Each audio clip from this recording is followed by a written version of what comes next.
Et bien salut à tous, c'est Graven pour ce deuxième épisode sur la création d'une application Android. Dans la première partie, je vous avais montré les bases et les différents prérequis nécessaires pour développer sous Android et aujourd'hui je vais vous montrer comment créer votre première application et comment aussi fonctionne Android Studio. C'est très important de se retrouver dans l'environnement de développement. Donc une fois que vous avez lancé Android Studio, vous allez arriver sur cette fenêtre. À partir de là, vous pouvez très bien importer un projet déjà existant sur votre ordinateur ou venir créer un nouveau Android Studio Project. Nous, on va plutôt prendre cette première option. Ensuite, vous allez choisir le nom de votre application. Par exemple, si c'est la première, on peut très bien l'appeler My First App, comme ceci.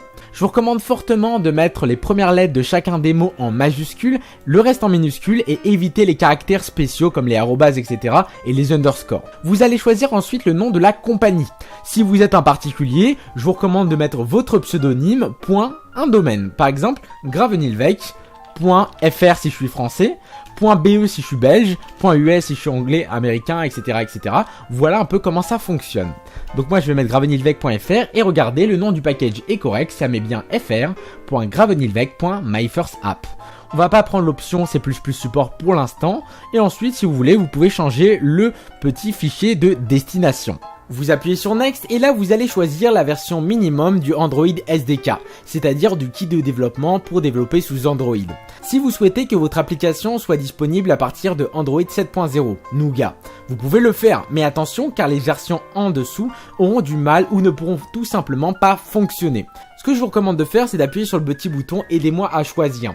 Comme ça, vous aurez à chaque fois les pourcentages pour chacune des versions. Là, on peut voir que si je choisis de mettre mon application à partir de 4.3, on va avoir environ 91% des gens qui pourront l'utiliser. Donc, on va plutôt prendre ici la version 4.1 Jelly Bean qui permet d'avoir accès à 99,2% des appareils. Donc, c'est plutôt intéressant. Donc, vous faites OK. On va venir la choisir. Donc, c'est 4.1 juste ici. Et ensuite, vous faites Next. Ensuite, ici, on va devoir choisir ce qu'on appelle une activité. Une activité, c'est quoi? C'est tout simplement un morceau de votre application qui a une interface pour l'utilisateur.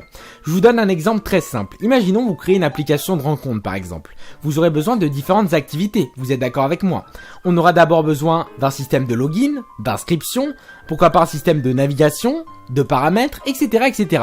Et bien chacun de ces modules, ce sont des activités. Sachant que n'importe quelle application contient au minimum une activité, sinon elle ne servirait strictement à rien. Donc nous, on va choisir l'activité vide à ce niveau-là. Vous appuyez ensuite sur Next. Ensuite, vous allez devoir choisir le nom de votre activité principale. Ce que je vous recommande, c'est de laisser Main Activity pour être dans les conventions.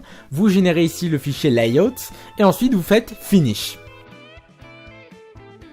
Donc une fois qu'Android Studio a été lancé, vous allez pouvoir le mettre bien sûr en plein écran et je vais vous expliquer un peu comment ça fonctionne.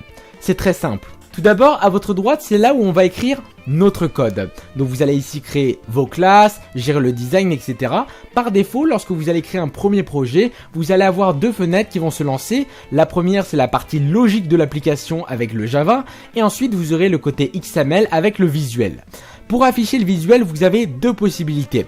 Soit vous mettez le rendu design en éditant comme ceci, soit vous mettez le côté code en affichant le XML. Et dans ces cas-là, vous pouvez écrire ici votre code en clair. Ensuite, à votre gauche, vous allez pouvoir gérer les différents éléments de votre application. Par exemple, vous avez d'abord un dossier app qui va contenir les sources de l'application. Et ensuite, vous avez un élément qui s'appelle Gradle Script qui va permettre de paramétrer Gradle. Donc Gradle, c'est quoi? C'est tout simplement ce qu'on appelle un moteur de production qui a simplement pour but d'automatiser, c'est-à-dire de rendre plus facile l'ensemble des actions qu'on va pouvoir faire. Par exemple, la compilation, la création de projets Java ou même gérer les dépendances. Donc les dépendances, c'est quoi? Imaginons vous avez une application qui a besoin d'un code qui n'a pas à l'intérieur, qui n'est pas présent par défaut. Vous pouvez venir l'importer, c'est-à-dire l'utiliser. C'est ça qui est vraiment très génial. Donc on va fermer ça et on va voir au cas par cas dans le dossier app. Vous allez ouvrir l'ensemble des éléments juste ici et on va voir au cas par cas. Commençons tout de suite avec le premier dossier manifeste. À l'intérieur, vous allez avoir un document qui s'appelle androidmanifest.xml qui n'est rien d'autre qu'un fichier de configuration pour notre application. À l'intérieur, il s'agit simplement d'un fichier XML qui est encodé en UTF-8 qui va avoir une balise manifeste qui va permettre de définir le schéma, donc ça vous ne touchez pas. Et vous aurez ici le nom du package. Regardez, c'est bien marqué fr.gravenilvec.myfirstapp, donc ça fonctionne parfaitement. À l'intérieur de cette balise manifeste, on va pouvoir définir une balise application qui va permettre de changer les caractéristiques propres à votre application par défaut. Par exemple, vous pouvez autoriser la sauvegarde par défaut. On peut très bien le désactiver en mettant false ou l'activer en mettant true. Ensuite, on peut mettre une icône qui sera visible lorsqu'on va télécharger l'application pour pouvoir cliquer dessus. Par défaut, on peut voir qu'il y a marqué @mipmap iclauncher. Qu'est-ce que ça veut dire tout ça? Qu'est-ce que c'est que ce charabia? Eh bien, tout simplement, lorsque vous allez mettre un arrobase, ça va permettre de cibler ici le fichier ressources. Donc là, il va dire va dans le fichier ressources et il va me prendre le dossier qui s'appelle mipmap. Donc il va aller à l'intérieur de mipmap et là, il va trouver l'élément qui s'appelle iclauncher. Ok? Donc là, si je clique dessus en faisant CTRL et clic gauche, vous allez voir que j'ai les différentes images. Je peux très bien cliquer et vous allez voir qu'est-ce que ça donne comme petit logo, c'est plutôt sympathique et c'est ce qu'il y a par défaut. Ensuite, on a la possibilité de changer le label, c'est-à-dire le nom de l'application qui sera visible lui. Donc pour faire ça, c'est très simple, regardez, si je mets ma souris dessus, il y a marqué la même chose, mais il y a marqué pas @mipmap, mais il y a marqué @string. C'est exactement la même chose, il va aller dans le dossier ressources et il va chercher string. Mais là vous allez me dire, mais il est où ton dossier string, on ne le voit pas? Eh bien c'est tout simplement dans le document qui s'appelle values. Là, on va avoir un petit dossier qui s'appelle strings.xml qui va contenir l'ensemble des ressources textuelles de votre application. C'est-à-dire que, imaginons votre application, vous allez mettre plusieurs fois le même texte, My First App, vous n'allez pas vous embêter à le mettre partout, puisque si vous devez le changer par la suite, ça va vous embêter. Vous allez simplement définir que vous allez dans le dossier strings et l'élément appname, et dans ces cas-là, si vous voulez le changer, vous aurez juste à vous rendre dans ce fichier. C'est exactement pareil pour les couleurs avec colors.xml et là il vous suffit simplement de définir le code en hexadécimal. Je vous mettrai dans la description le lien vers ce petit site qui s'appelle codecouleur.com qui va vous permettre de connaître le code hexadécimal de chacune des couleurs. Par exemple ici vous pouvez prendre ici du rouge comme ceci, un peu rosé, et vous pouvez prendre ici le code, le copier et venir le mettre dans votre application. Et enfin vous avez le styles.xml qui va vous permettre de faire des sortes de packs de ressources. Par exemple vous pouvez ici définir un pack qui s'appelle apptheme qui va contenir différentes petites couleurs que vous pourrez utiliser. Vous allez retourner dans votre fichier Android Manifest et maintenant on va voir le round icon. C'est exactement la même chose que le icône classique, sauf que là ça retourne vers une autre icône. Regardez, on a l'icône classique et l'icône round, c'est-à-dire arrondi. Vous avez également le support RTL qui permet de rendre votre application compatible avec les langues qui se lisent à l'envers, comme l'arabe, le perse, etc., etc. On a notre petit thème par défaut app-theme que je vous avais montré. Et à l'intérieur de cette application, on a une balise qui va correspondre à notre activité principale. Maintenant qu'on a vu comment a été composée une application Android, ce que je vous propose, ça va être de former l'ensemble des éléments, sauf le fichier activitymain.xml et la classe principale qui s'appelle mainActivité pour le côté Java, le côté logique. Maintenant que ceci est fait, vous allez retourner dans la classe principale qui est dans fr.gravenilvec.myfirstapp. C'est le côté logique de l'application, je vous le rappelle. Cette classe est une classe en Java qui hérite de AppCompatActivité. AppCompatActivité, c'est tout simplement une activité comme je vous l'avais présenté tout à l'heure. À l'intérieur de cette classe, on va avoir une méthode onCreate qui s'active lorsque l'application se crée. Et à l'intérieur de celle-ci, on va tout simplement récupérer ici super.onCreate. Donc quand on fait super.quelque chose, en fait, on va récupérer le constructeur de la classe sur lequel on hérite. Donc là en fait ce que ça va faire c'est que lorsque l'application est créée, ça va aller à l'intérieur, donc vous pouvez faire CTRL et cliquer sur gauche pour aller dedans, et ça va aller chercher dans onCreate et ça va donner en fait l'élément qui est là. Donc en fait ça passe des informations d'une classe à une autre. Et enfin, ici on a le setContentView qui va permettre d'afficher le design de l'application. Et comment aller dans ce design? C'est très simple, vous allez aller dans les ressources et dans le fichier Layout, vous allez avoir ActivityMain. Donc je vais tout simplement faire CTRL et cliquer dessus et vous allez voir que j'apparais ici. Donc là on a tout ce qu'il faut pour commencer à développer, mais je vais vous montrer comment faire vos applications très simplement. Donc vous avez plusieurs possibilités pour afficher le visuel de votre application. Soit vous décidez de faire avec le petit design qui est présent ici, donc vous avez juste à cliquer sur la palette là, et vous choisissez les widgets que vous voulez. Par exemple si vous voulez mettre un texte, vous cliquez sur All, vous prenez ici Text View et vous le glissez ici, comme ceci. Donc là on a un nouveau texte qui vient d'apparaître. Je peux ajouter un nouveau bouton, je vais cliquer sur bouton, je fais un glisser-déposer et j'ai mon nouveau bouton. Pareil pour la checkbox, regardez, je peux ajouter vraiment tout ce que je veux, une petite progress bar, etc., etc. On va les supprimer, donc vous allez faire clic dessus et vous faites supr tout simplement. On peut également afficher ce code d'une autre manière. Vous allez appuyer ici sur texte juste en bas et là vous allez avoir le rendu de l'application mais version textuelle.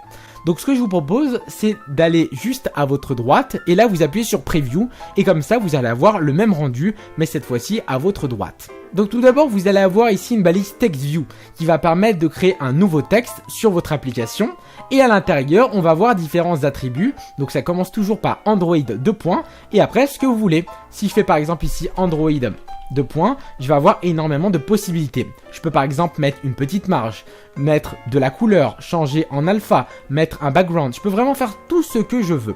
Je vais revenir au format initial. Ensuite, on a différents autres attributs. Ceux-là, on va pas les changer. Mais ce qui va nous intéresser, c'est de changer le texte. Donc là, comme je vous ai dit, soit vous décidez de mettre ici, par exemple, un texte classique, bienvenue sur l'application, comme ceci. Soit sinon, vous pouvez venir faire appel à votre fichier strings.xml pour pouvoir récupérer un élément. Donc nous, on va aller dans strings.xml. On va venir ajouter un nouvel élément. Donc vous faites string name. On va l'appeler par exemple welcome_msg. Essayez de bien respecter les conventions, mettez tout en minuscules et avec des underscores au lieu d'espace pour séparer. On va l'appeler par exemple bienvenue sur mon application du futur. Et pour accéder à cet élément, on va retourner dans Activity Main. Vous allez remettre ici la preview si vous le voulez. Et à la place de ça, on va faire @string. Et là, on va récupérer le deuxième élément, welcome message. Et regardez, bienvenue dans mon application du futur.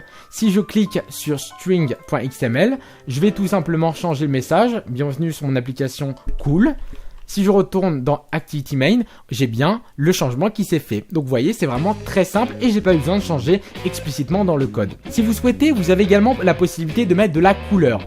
Donc nous, on va se baser sur notre petit fichier color.xml. Donc j'avais pris la couleur de tout à l'heure pour l'exemple. Je vais créer une nouvelle couleur. Color name, on va mettre par exemple color red. Ici, on va mettre la petite couleur. Et après, pour y accéder, c'est très simple, je vais dans Activity Main et on va faire Android .textColor. Donc textColor qui va permettre de changer la couleur du texte, vous l'avez compris. Donc on va aller dans @color et là on va prendre le dernier, color red. Et là regardez, j'ai bien la bonne couleur qui s'est mise. Si je mets une autre couleur, par exemple color primary, j'avais la couleur du bleu. C'est la couleur qu'on retrouve également ici. Donc vous voyez vraiment c'est quelque chose de très simple qu'il faut savoir gérer. Donc maintenant je vais vous montrer comment ajouter une image à votre application. C'est très très simple. Vous allez cliquer sur le petit dossier drawable qui se trouve à l'intérieur de ressources. Donc vous faites clic droit et vous faites ici Show in Explorer. À l'intérieur de ce dossier drawable, vous allez l'ouvrir et vous allez glisser une image. Par exemple, moi je vais glisser mon logo. À partir de là, pour y accéder, j'ai pas besoin de le définir quoi que ce soit le chemin. Je vais simplement ici créer une nouvelle image. Donc soit vous passez par le design, soit par ici. Moi je vais le faire très simplement pour vous habituer aussi à faire ça. Donc vous faites ici Image View, une nouvelle balise. Là on va mettre Wrap Content. Et pour accéder à l'image, on va faire Android .src pour la source de l'image et on va faire @drawable et là regardez automatiquement il nous a trouvé le logo et là on peut voir que le logo s'est bien ajouté, donc je peux le bouger, ça également je peux venir le changer de place, c'est à vous de gérer comme vous le souhaitez, l'important c'est que vous compreniez bien tout ceci. Donc maintenant qu'on a vu comment créer notre première application, ce que je vous propose c'est de venir tester en créant un petit émulateur. Vous inquiétez pas, à partir de la troisième partie, la vidéo juste après, je vous montrerai comment générer un petit fichier APK qui permettra de le mettre par exemple sur un smartphone. Vous pourrez le faire très facilement. Donc vous allez tout simplement vous rendre ici sur le petit triangle vert pour lancer l'application. Et là on peut voir qu'il n'y a aucun élément qui sont connectés. Donc je vais pouvoir en créer un virtuellement. Comme je vous ai dit, il vous faut quand même une bonne machine avec une bonne RAM pour pouvoir faire tourner ça, sinon ça ne fonctionnera pas correctement. Donc vous allez faire ici Create New Virtual Device. Ensuite, vous choisissez l'appareil que vous souhaitez. Vous pouvez prendre le Nexus 6, Nexus 5, etc. Vous faites Next et vous téléchargez la dernière version Nougat Download. Vous acceptez ici les conditions, vous faites Next et vous attendez la fin du téléchargement. Donc là, on peut voir que les composants ont été finis d'installer. Donc vous allez pouvoir appuyer sur Finish à ce niveau-là. Et maintenant, on a la possibilité de choisir le Nougat, c'est-à-dire cette version pour notre émulateur. Vous appuyez sur Next, ensuite vous pouvez paramétrer ce que vous voulez, on va rester simple à ce niveau-là, vous faites Finish et là ça va vous le générer. Donc là vous allez choisir ici votre Nexus 5, vous faites OK, vous allez faire ici Install and Continue et vous attendez la fin du téléchargement. Et parfait, on peut voir que Android Studio 7.0 a été installé correctement, il y a marqué down à ce niveau-là. Vous faites finish et là ça va automatiquement lancer votre émulateur avec Android 7.0, pas de problème. Donc là vous pouvez voir que tout a fonctionné parfaitement, on a une petite application, vous pouvez également changer le format en paysage ou alors avec d'autres choses, c'est à vous de voir, même prendre une photo, revenir au menu, voilà c'est une sorte de vraiment de petit téléphone rien que pour vous, pour tester votre petite application. Donc voilà, c'était Graven pour ce deuxième épisode sur la création d'une application Android, j'espère que celui-ci vous aura plu, si c'est le cas n'hésitez pas à liker la vidéo, à la commenter, à vous abonner à la chaîne, c'était Graven, ciao à tous et à la prochaine. Hey.